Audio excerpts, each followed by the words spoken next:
Hello student, मैं विष्णु दिवाकर। इस video में हम बात करेंगे एबिलिटी एनहेंसमेंट कंपलसरी कोर्स पर्यावरण अध्ययन यानी कि ईवीएस। तो इसमें मैं आपको ऑलरेडी बहुत सारी वीडियोस बना चुका हूं। तो इसमें ये जो आपकी वन शॉट वीडियो होने वाली है, जिसमें मैं आपको पूरा कवर करने वाला हूं जो भी आपका 75 मार्क्स का जो आपका पेपर आने वाला है। तो किस तरीके से आपको उसमें क्वेश्चन अटेम्प्ट करने हैं और कौन कौन से क्वेश्चन इंपॉर्टेंट है, कौन कौन सी यूनिट से आपको ज़्यादा पढ़ना है। तो चलिए वीडियो को स्टार्ट कर लेते हैं। तो सबसे पहले हम यहाँ पर देखते हैं कि जो आपका यूनिट नंबर 1 दे रखा है, यूनिट नंबर 1 में पर्यावरण अध्ययन आपका एक क्वेश्चन आएगा कि पर्यावरण से आप क्या समझते हो। ठीक है, तो ये क्वेश्चन आपको बिल्कुल कर लेना है। ये क्वेश्चन आपको इसमें देखने को मिलेगा ही मिलेगा। सेकंड में से आपका जो है आप इसको स्किप कर सकते हैं। थर्ड वाला प्राकृतिक संसाधन, इसको अच्छी तरीके से करना है। और जैव विविधता, ठीक है, ये तो ये आपको अच्छी तरीके से कर लेने हैं 4 यूनिट, जो कि आपके एग्जाम में बहुत जरूरी है आपको, मतलब बहुत इंपॉर्टेंट है ये चारों यूनिट। और उसके बाद जो है हम लोग यहाँ पर बात करेंगे जो सारी यूनिट की एक एक कर कर कि जो हमारी फर्स्ट यूनिट है उसके अंदर हमारे को क्या क्या बता रखा है। तो देखिए फर्स्ट यूनिट में क्या बोला गया है, पर्यावरण अध्ययन। तो यहाँ पर क्या बोला गया है कि 21वीं सदी की शुरुआत में ही पूरी दुनिया के समक्ष पर्यावरण की सुरक्षा की जो विकराल समस्या थी वो खड़ी हो गई है। और यही कारण है कि पर्यावरण अध्ययन जो है वो एक ऐसा विषय बन चुका है जो बहुत ही ज्यादा मतलब ज्वलंत विषय है, यानी कि जो बहुत ज्यादा एक्टिव है आजकल। क्योंकि पर्यावरण की सुरक्षा तभी संभव है जब हम उस विषय में जागरूक होते हैं। तो पर्यावरण का तात्पर्य क्या है कि हमारे चारों ओरों का जो आवरण है, हमारे चारों तरफ का जो आवरण है उसे हम पर्यावरण कहते हैं। ठीक है, अब उसी तरीके से अगर हम बात करें तो इसको इंग्लिश में जो है एनवायरमेंट नाम दिया गया है, जो कि फ्रेंच भाषा के एनवायरनर से निकला हुआ है, जिसका अर्थ होता है घिरा हुआ या किसी चीज को घेरना। तो इस प्रकार पर्यावरण शाब्दिक अर्थ हमारे आसपास का वातावरण है जो पृथ्वी पर जीवन चक्र को संभव बनाता है। उसके बाद अगर हम यहाँ पर बात करें तो यहाँ पर बताया गया कि पर्यावरण अध्ययन की जो बहुशास्त्रीय प्रगति है वो क्या कहती है। तो पर्यावरण अध्ययन एक बहुशास्त्रीय प्रगति का विषय है। पिछले कुछ समय से इसका विज्ञान के विषय के रूप में यहाँ पर प्रयोग हुआ है और इसका पर्यावरण अध्ययन के अंतर्गत विज्ञान और सामाजिक अध्ययन दोनों ही विषय इसमें समाहित है। अब अगर हम देखते हैं तो वास्तव में हमारा पर्यावरण कई अलग अलग वातावरणों से बना हुआ है। जो पर्यावरण है वो अलग अलग वातावरणों से बना हुआ है, जिसके अंदर अगर हम बात करें तो प्राकृतिक, मानव निर्मित या हम कहें सांस्कृतिक वातावरण भी शामिल है। और यही कारण है कि पर्यावरण एक जटिल संरचना और पर्यावरण अध्ययन जीव विज्ञान, भूविज्ञान, राजनीति विज्ञान, रसायन विज्ञान सभी विषयों का एक अध्ययन है। आगे अगर हम देखते हैं यहाँ पर तो इसमें आपको देखा गया है, देखो यहाँ पर ये पॉइंट्स दिए गए हैं। जैसे सबसे पहला आपका पॉइंट देखा है अर्थशास्त्र और पर्यावरण। आर्थिक विकास और पर्यावरण संतुलन का एक साथ संभव नहीं है, यानी कि अगर हम आर्थिक विकास करें और पर्यावरण संतुलित करें तो दोनों चीजें संभव नहीं है। अगर हम बात करें आज की भाई अमेरिका या फिर बड़ी किसी देश की बात करें तो वहां पर जो फैक्ट्रियां हैं, ठीक है, उन फैक्ट्रियों से निकलने वाला धुआं है, इससे क्या हो रहा है कि वो जो फैक्ट्रीज डेवलप हो रही है ना, उससे आर्थिक विकास तो होगा, है ना, पर आर्थिक विकास के साथ साथ में क्या होगा, जो हमारा जो पर्यावरण है वो असंतुलित हो जाएगा। तो इसलिए दोनों चीजें एक साथ संभव नहीं है। पर्यावरण और प्रदूषण नियंत्रण, तो इसमें बोला गया आर्थिक गतिविधियां प्रदूषण को बढ़ावा देती है और प्रदूषण के प्रभाव के कारण ही पर्यावरण के साथ में जीवधारियों पर भी स्पष्ट रूप से दृष्टिगोचर होते हैं। पर्यावरणीय प्रदूषण के कारण कई गंभीर बीमारियां भी पैदा होती हैं। उसके बाद में आपका दे रखा है यहाँ पर संसाधनों का संरक्षण। तो संसाधन यानी कि हर वो चीज जो मनुष्य के काम आए वो संसाधन है। पर्यावरण हमारी सभी मूलभूत जरूरतों के लिए संसाधनों की पूर्ति करता है। वायु की बात करें, जल की बात करें, खनिज की बात करें, आवास की बात करें, भोजन की बात करें, तो प्राकृतिक संसाधनों को दो भागों में बांटा गया है। एक तो नवीकरणीय और दूसरा अनवीकरणीय। तो ये आपने बहुत अच्छी तरीके से पहले छोटी क्लासेस में भी पढ़ा होगा, नवीकरणीय और अनवीकरणीय कौन कौन से जो है हमारे प्राकृतिक संसाधन है। तो नवीकरणीय संसाधनों की भरपाई तो प्रकृति द्वारा ही की जाती है, लेकिन अनवीकरणीय संसाधनों की भरपाई नहीं हो पाती है। आजकल अनवीकरणीय संसाधनों का अंधाधुंध दोहन हो रहा है और उससे होने वाला प्रदूषण पूरी दुनिया के लिए चिंता का विषय बन चुका है।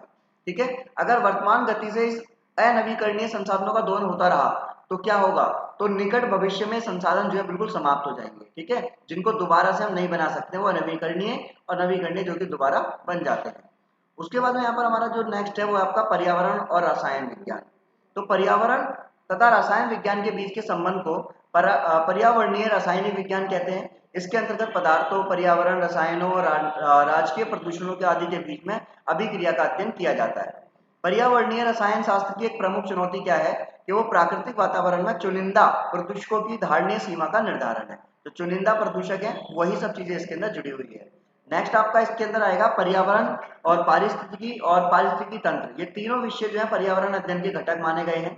तो अब यहाँ पर हम पर्यावरण के अगर घटक की बात करें तो वो कौन कौन से हैं?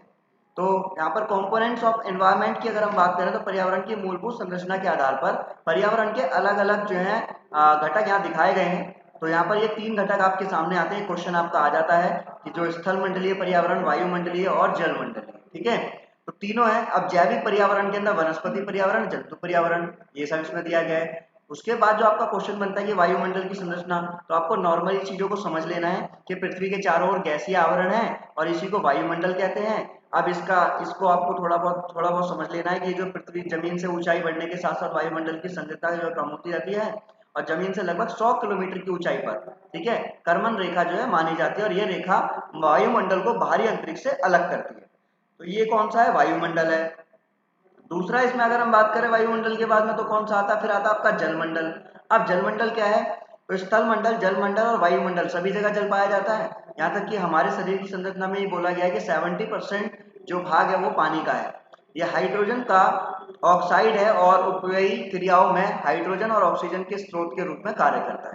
तो ये हमारा कौन सा हो गया? ये हमारा जलमंडल। पृथ्वी पर पाए जाने वाले समस्त जल में लगभग 97%, 97% भाग समुद्री जल है और ये समुद्री जल खारा होने के कारण मानवीय उपयोग के लिए नहीं है। और ध्रुवीय बर्फ ग्लेशियरों में कुल जल का लगभग 2% पाया जाता है और भूजल का केवल जो 0.63% यहाँ पर दिया गया है।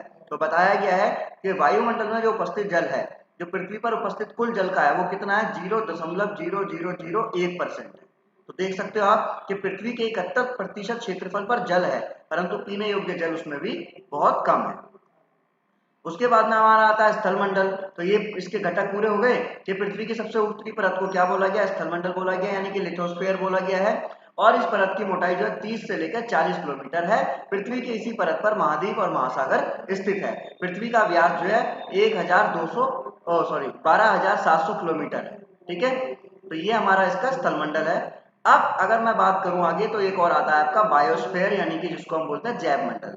तो स्थल मंडल, वायुमंडल, जलमंडल का वह क्षेत्र जहाँ जमीन पाया जाता है उसे जैव मंडल कहते हैं। और जैव मंडल जीवधारियों के जीवन पर आधारित है। पृथ्वी पर जीवन इन तीनों मंडलों के अत्यल्प भाग के सहयोग से ही संभव है। यानी कि अगर ये तीनों मंडल नहीं होंगे तो ये जो है जीवन जो है वो संभव नहीं होगा। तो ये यहाँ पर आपका खत्म हो जाता है। उसके बाद में अगर हम बात करें यहाँ पर तो आपके सामने जो यूनिट नंबर 2 यानी कि फर्स्ट यूनिट में से आपको सिर्फ इतना ही करना है। फर्स्ट यूनिट कंप्लीट हो जाने के बाद आपको जो है सेकंड यूनिट में से क्या करना है? फिर यहाँ पर आपको जो है जैसे जल संसाधन के बारे में मैंने इस पे एक अलग वीडियो बना रखी है, तो आप देख सकते हैं जल संसाधन, ठीक है। जल संसाधन हो गया आपका। जल संसाधन के बारे में आपको मैंने पहले ही बता रखा है ऑलरेडी एक वीडियो के अंदर। उसके बाद में आपका जो ऊर्जा संसाधन है इसके बारे में मैंने आपको बता रखा है। तो फर्स्ट यूनिट में से मैंने आपको पहले ही ऑलरेडी वीडियो बना रखी है, तो वो आपको क्लियर हो जाएगी। अब बात करते हैं किसकी? यूनिट नंबर 2 की, जैव विविधता। तो ये आपके लिए इंपॉर्टेंट है, जैव विविधता क्या है। तो देखो पृथ्वी पर विभिन्न प्रकार की जैव विविधता पाई जाती है, जिसमें विभिन्न प्रकार के जीव हो गए, जंतु हो गए, वनस्पति हो गए, पशु पक्षी हो गए, सूक्ष्म जीव हो गए, सारी प्रजातियां हैं। और लगभग 70 से 80 लाख प्रजातियां हैं इसमें, और जो कि 4 से 5 करोड़ तक भी है। और प्रत्येक वर्ष 15,000 नई प्रजातियों की खोज भी हो जाती है। तो यानी कि अगर हम बात करें तो भाई हर वर्ष जो है 15,000 से ज्यादा नई प्रजाति इसके अंदर जुड़ती चली जाती है। तो जैव विविधता शब्द जो है सबसे पहले कहां पर प्रयोग हुआ था? माना जाता है कि 1980 में E.A. नॉर्स ने और I.E. मैकमैनस द्वारा जो है जैव विविधता का सबसे पहले प्रयोग किया गया था। 1990 में रियो डी जेनेरियो में एक आयोजित हुआ था सम्मेलन, पृथ्वी सम्मेलन। एक क्वेश्चन ये भी आता है कि पृथ्वी सम्मेलन कहां पर हुआ था और रियो डी जेनेरियो है क्या? ये ब्राजील की राजधानी थी पहले, तो रियो डी, ठीक है, रियो, जिस वहीं पर एक सम्मेलन हुआ था जिसको पृथ्वी सम्मेलन भी कहते हैं, रियो डी जेनेरियो सम्मेलन भी कहते हैं, ठीक है। उसके बाद अगर हम बात करें यहाँ पर तो तीसरा हमारा जो है इसके अंदर बताया गया यूनिट नंबर 5 के अंदर पर्यावरण प्रदूषण। अब इसको भी आपको अच्छे तरीके से समझ लेना है कि पर्यावरण प्रदूषण में कौन कौन से प्रदूषण होते हैं। तो विज्ञान, जहाँ पर बताया गया विज्ञान के इस युग में जहाँ पर हमें कुछ वरदान मिले वहीं पर अभिशाप भी है। वरदान यानी कि हमारे को जल, ठीक है, जल मिली, वायु मिली, ये सब चीजें मिली है, पेड़ पौधे, फल, ये सब चीजें मिली है। वहीं पर दूसरी तरफ हमारे को जो है अभिशाप भी हुआ, अभिशाप भी मिला। अभिशाप कहे तो यानी कि पर्यावरण को दूषित करने वाला प्रदूषण। अब प्रदूषण को भी अलग अलग तरीके से देखा गया है कि इसका हमारा युवा पीढ़ी पर बहुत बुरा प्रभाव है।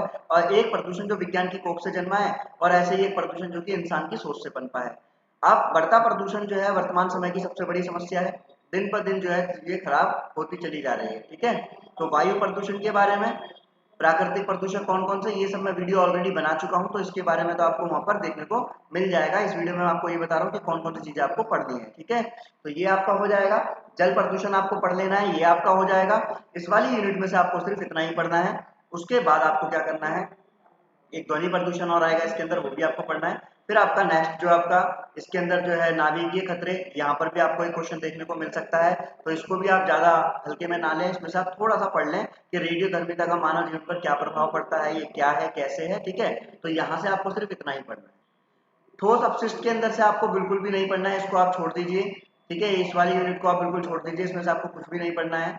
और उसके बाद आपको जो है नेक्स्ट क्या पढ़ना है, तो प्रदूषण तो हम ऑलरेडी पहले मैं आपको बता चुका हूँ, इंपॉर्टेंट है, तो ये आपको जरूर याद कर लेना है, वाला लेसन आपको अच्छी तरीके से अपने ब्रेन में डाल लेना है, ठीक है। उसके बाद में मैंने आपको कहा था कि बस आपको एक और चीजें जो इसमें आज रखनी है, आपको ग्लोबल वार्मिंग, ठीक है, ग्लोबल वार्मिंग के ऊपर आपका लिखने को आ सकता है, पृथ्वी सम्मेलन, ठीक है, या क्योटो प्रोटोकॉल, क्योटो प्रोटोकॉल सम्मेलन जो था ये। बस आपको इतना ही पढ़ लेना है और आपका एग्जाम बहुत अच्छा जाएगा। सिर्फ इतना आप समझ लीजिए, आपका एग्जाम हो जाएगा। Thanks for watching.